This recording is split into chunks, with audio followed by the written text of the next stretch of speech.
I'm here with Kristin Gambaccini, who is a crafter and a super mom, and you have brought the most adorable project. I just want to play with this, but it's actually quite practical as well. It is, and isn't everything cuter and mini? It definitely 100% is. Yes. So this is a tabletop plant stand because these miniature succulents are all the rage right now. You can find them in any home improvement store or, nursery.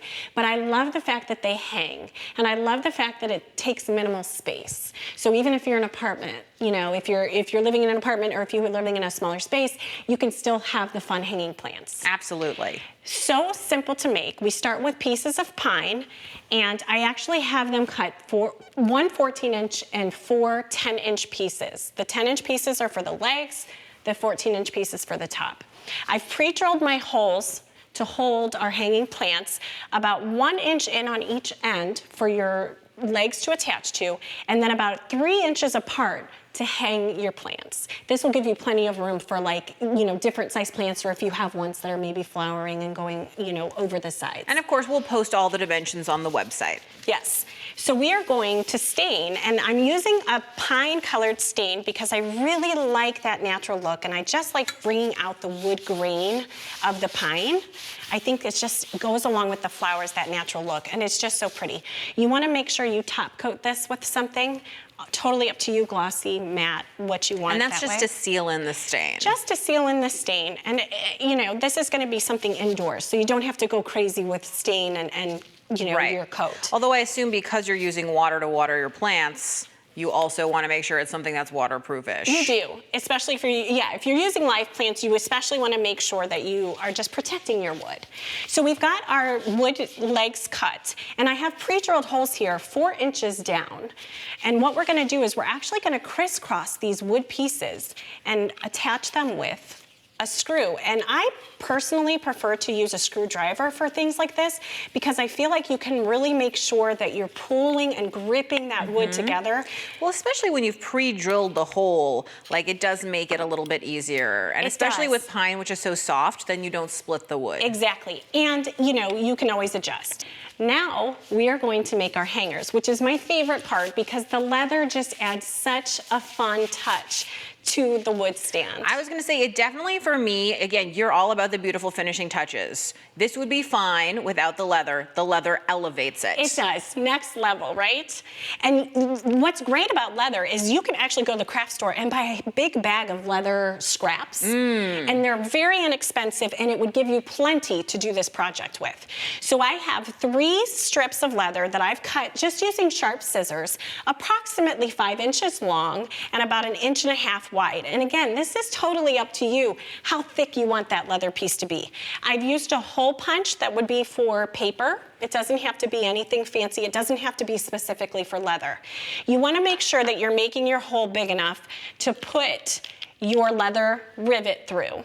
And the rivet is just, these are brass, you can get them in all different finishes, but I love the look of the rivet.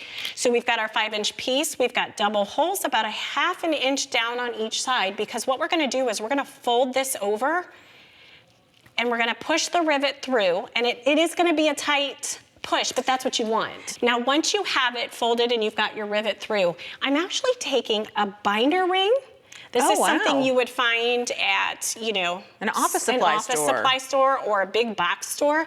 These are ones that are really pretty because they're brass, and I thought that was so pretty. And you want to just make sure that you're pushing it in and you're locking it in because it's going to hold your plant in place.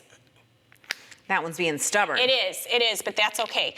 Now, this leather, as you can see, it's pulled in a little bit, but I kind of like that look, Julie. I'm not gonna lie, I kind of like how it's pinched a little bit. Well, it also re-emphasizes the fact that it's leather. It's that leather, it's soft. it's pliable. Exactly. So once you have that set up, you're gonna go back to your top piece, and these holes that we've already pre-drilled, we're gonna attach our rivet into these holes. And it's gonna be a tight fit, so you're not gonna be able to do it just with your hands. You're gonna wanna hammer it in a little bit to hold it in place.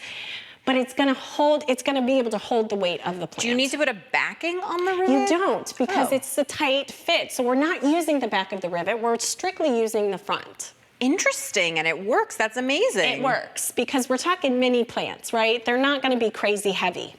Now that we've got that part, it's just a matter of attaching our legs to our top rail, which is a simple screw again. You're just screwing it into where you want it to be. I've got my pre-drilled holes here at the top, which is what these end holes were for. And it just sits almost like, I don't know why, but this reminds me like of a horse trough or something, like 100%. something that you would find in a barn, right? So or like a sawhorse, which we see all the time. Yes. So you want to just make sure, and you're going to adjust it. How big do you want your legs? How far do you want them to go out? What is it that you want that way? Once you figure that out, and usually I typically like to go about a 1/2 inch down, you'll take your screw. It seems to have run away from you, but gosh, there you go. Thank you, Julie. I'm like, this is what happens to me always in my own workspace. I have so many things out, I can't tell what's what. It's true, it's true. So, and you just want to start, and you've got your starter hole. The key is to not actually drill into your other piece of wood, because you really want that tight, you want the pulled screw finish. to catch it. You do. So you're just going to continue on until the two pieces get hooked together, which I can easily see if we look at the finished one, how easily this top piece just seems to float almost within the X. It really does just float. So once you've got these done, you want to add your trim pieces, which are really like the decorative final touches. And I can see that down here, but before we wrap up, will you talk to me about these macrame hangers? Did you make those? I did not. These are actually just mini macrame hangers made for these mini plants, easy to find online because everybody's buying these succulents. And I just loved the look of it. Now, but you could easily make your own if you wanted to spend some time learning how to macrame. Even with twine. Great idea. So many different options. And these leather pieces are actually just hot glued on. I was going to say, that's amazing. You didn't even have to do any fastening. This has been great, Kristin. Thank you so much. So I hope you'll make your own mini plant hanger.